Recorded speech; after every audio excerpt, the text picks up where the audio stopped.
Greetings YouTube, Joe here with Culination Media, and welcome back to another episode of Pokemon White. This is episode number 23, and in this episode we're going to be venturing into the Lostlorn Forest, which is right over here, and then we're going to be taking on the gym a little bit later on. Basically the only reason we have to come in here in the first place is to get that big mushroom. Other than that, we can't do anything but fight some of the wild Pokemon here, mainly bug types of course. And this is actually home to one of the events of the game, and it's the only place you can actually capture Zoroark. You know, there are people in the world with many different values. Some people enjoy things you might not think are fun. Having a lot of different values in the world makes it a richer place. That's what I think, anyway. And he just walks away, weirdly. I really enjoy traveling around the world and talking with different people, but the woman who lives here seems to think living quietly by herself is important. And he has nothing else to say, he just walks off, and that's kind of very strange. So when we go to try to talk to her, she says nothing, and that's because she's actually an illusion. And yeah, kind of a weird thing to break to you, but she's actually the Pokemon Zoroark. And you can trigger the event by bringing the shiny, legendary Johto dogs that were given away as an event right around when Pokemon White came out. And bringing them here. So, yeah, there's not much that we can do. We can't capture that Zoroark, so I'm not even going to worry about it. But that's where that whole thing takes place. I figured I would explain that rather than just completely skipping over it, because that would be kind of mean. Alright, so let's go back and get ourselves all healed up at the Poke Center. And now we're going to be taking on the gym, of course, because I've done pretty much everything else that you can do around here, and battled all the trainers. My Pokemon are definitely up to snuff, and I think I'll be ready to go take on the gym leader, no problem. Alright, first of all, let me buy some items here. I want to buy some Paralyze Heals. I only have, I have 2. Maybe I'll buy a couple of more. We'll go for 3 more, and then we have 5. That seems like a good number. I don't think I'm going to get paralyzed 5 times. At least I better not get paralyzed 5 times. We're going to kill someone, but I mean, I don't know. It never hurts to be prepared, right? I'm sure I'll be paralyzed more than 5 times in the game, so I'll put it to good use. Alright, so the Pokemon Gym is right here, right next to the Ferris wheel. So as we enter, oh, it's this crazy roller coaster thing. Would you ever have guessed that this gym is a roller coaster? Okay, let me fill you in and take this too. And of course he's going to give you a fresh water because he always does. In this roller coaster gym, the first step is to get in the car. Next comes the platform. There you can change where the roller coaster is going. Sometimes you continue by riding the cars of opponents you defeat. That's how you aim for the gym leader. By the way, electric type Pokemon don't do well against ground types, obviously. So Palpitoad should be getting a lot of action in this gym. The problem becomes that one of the main electric Pokemon that are used in this gym is Emolga. It's a Pokemon that does not evolve, so that makes it kind of strong as far as stats go at this point in the game. And then the problem with that actually isn't that it doesn't evolve. The problem is that it's part flying type, so it's actually immune to ground type moves. So you can't just use that strategy about using ground types. Yes, bringing a Sandile, a Crocorock, Palpitoad, those are all great ideas, but it's not going to be just using them and killing everyone in one hit. It's not going to work out that way. Alright, so the first Pokemon that we're facing actually is a level 24 Emolga, and these things are really annoying because they are so fast. Not only do they use electric type moves, which really don't become a problem if you do have a ground type out in the field, but it just will always go first and use double team, and they keep using double team over and over and over and over again.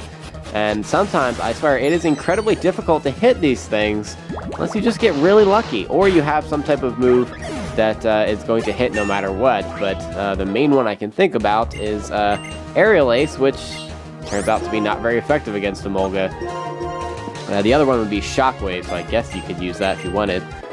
Alright, so Palpitoad learned Muddy Water there. I got rid of Bubble Beam.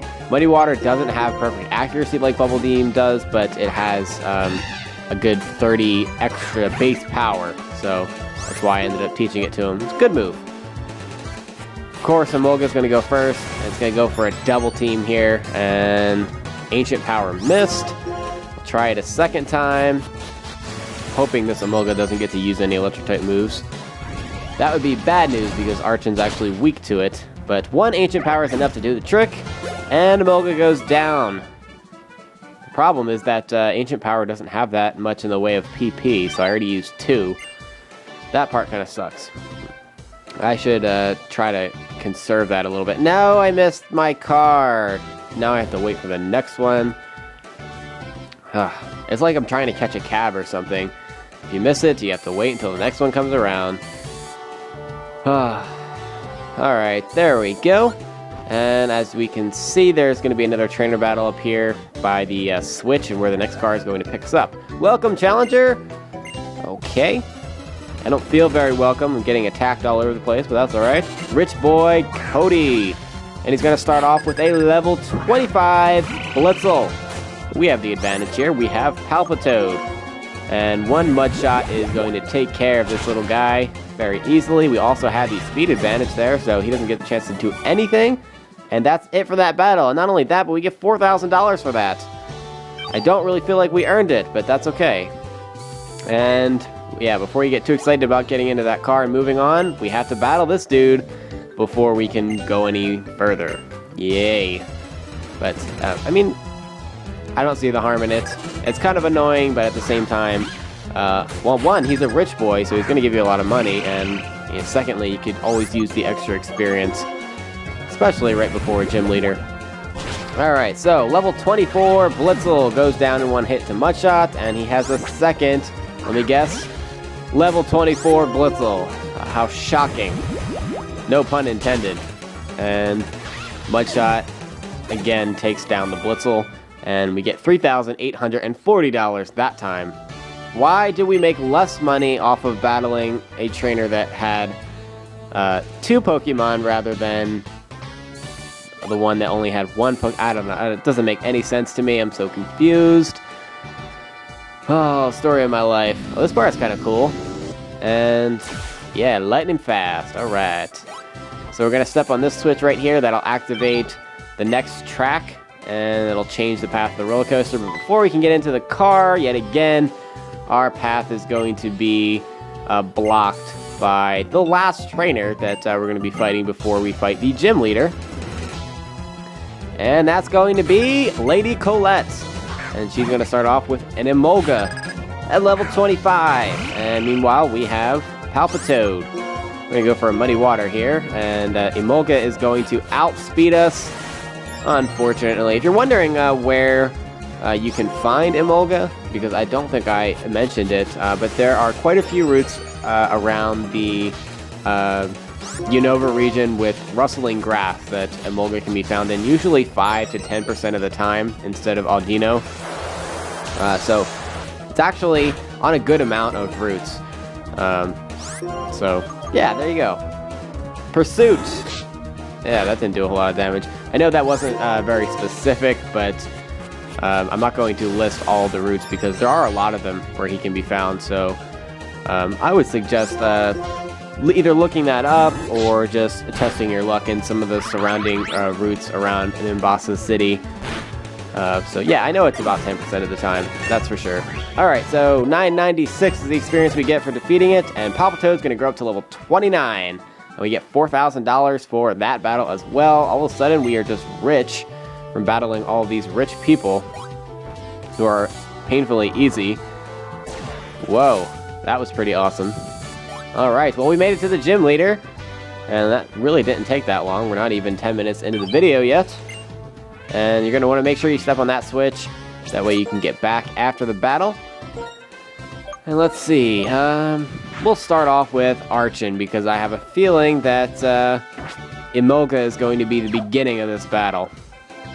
So let's talk to Elesa. Did the fantastic speed leave you dizzy? My beloved Pokemon will be the next one to make your head spin. And that's all the intro that she needs. Elesa is ready to go. Let's do this, our 4th gym battle. She has 3 Pokemon. She's going to start off with Emolga. And I guessed correctly on that one, but that wasn't that hard to guess. It's at level 25. we've got our Archon at level 29, so we do have a type disadvantage. Emolga's going to open with a Pursuit, and it is indeed faster than Archon, but good thing I predicted that. I'm going to go for an Agility, so now I'm going to have the speed advantage. That means, hopefully, no double teams for you, and no double teams for the next Emolga that comes out. Ancient Power doesn't quite knock out the Emolga. It leaves it with just a few HP left, and it's going to go for a move that we haven't seen yet, and that's going to be Volt Switch, which has 70 base power. It's a special attack. It's super effective, and it brings us down to 5 HP. It's much like U-Turn, and it allows the Emolga to switch out, and it switches out to the other Emolga, but we are able to get an Ancient Power off, which does a little bit more than half of Emolga's HP worth of damage. I could not think of what I wanted to say there because it sounded in my head like it wasn't going to make a correct sentence. Anyway, Archon finally goes down, and with Zebstrika out now, we're able to get rid of the Emolga with a Spark, and she's going to counter with a Zebstrika of her own. So we're going to take our Zebstrika out, and we're going to switch into Palpitoad, because now we actually will have the ground electric advantage, and we're not going to have the speed advantage, because it goes for a quick attack anyway, so it doesn't matter, but we're going to go for Mud Shot, and that's going to do like 3/4 of its health bar worth of damage. It also lowers its speed, but now Elesa's going to go for a Hyper Potion. This is important, because if we can get her to use all of her Hyper Potions here when the next Emolga comes out, which is actually, if you remember correctly, at like 1 HP from Archon's Ancient Power, it won't be able to heal it, and we will be able to kill it before it gets to do anything. Alright, so that's the second Hyper Potion that she's gone through, and what this also is doing is lowering Zebstrika's speed, so we would have been able to kill it and move first, but I guess that doesn't matter either, because we ended up getting a critical hit with that Mud Shot, and Zebstrika goes down. Alright, so I'm going to bring out Servine for the last leg of this battle, and it's going to be against the Emolga that has almost no HP left, and that means we're going to tackle it, because Elesa has no Hyper Potions left. It's going to go for an Aerial Ace. It's going to do a lot of damage, but it doesn't get a critical hit, and therefore it is not enough to knock out the Servine. Static does paralyze Servine, but again, has no effect on the battle whatsoever, because Elesa is out of Pokemon. We make $6,480 off the battle, and that is the end of that battle. I mean, you're a great trainer. Excuse me, oh, here, I want you to have this. Yes, that's right. Give us that Volt badge. And it's going to look all fabulous in our badge case. If you have 4 badges, including this Volt badge, Pokemon up to level 50, wow, up to level 50, including traded Pokemon, will now obey you. Also, here's the move I like. Feel free to use it if you want to. Of course I don't want to. It's going to be TM72 Volt Switch, and I explained the effects of that move a little bit earlier. It's much like U-Turn, except electric type, and it's a special attack, so it will allow you to switch out to someone else in your party. I'm not going to be giving that to any of my Pokemon. I think the only one that can actually learn it at this point is Zebstrika, and it's a special attack. I don't want to teach Zebstrika special attacks. It's much better in the way of the physical attack. Alright, well, we're going to want to enter the roller coaster car on the left, and she said something about meeting her on the next route, so I guess we need to meet her in order to get something taken care of so we can go on to the next town. That actually has to do with the bridge, because the drawbridge isn't lowered and we need her help for that. So I assume that's what we're going to be doing in the next episode. We're going to go get myself all healed up, and then in the next episode we're going to meet Elesa on Route 5. But thank you very much for watching, and please stay tuned for episode number 24. Game on.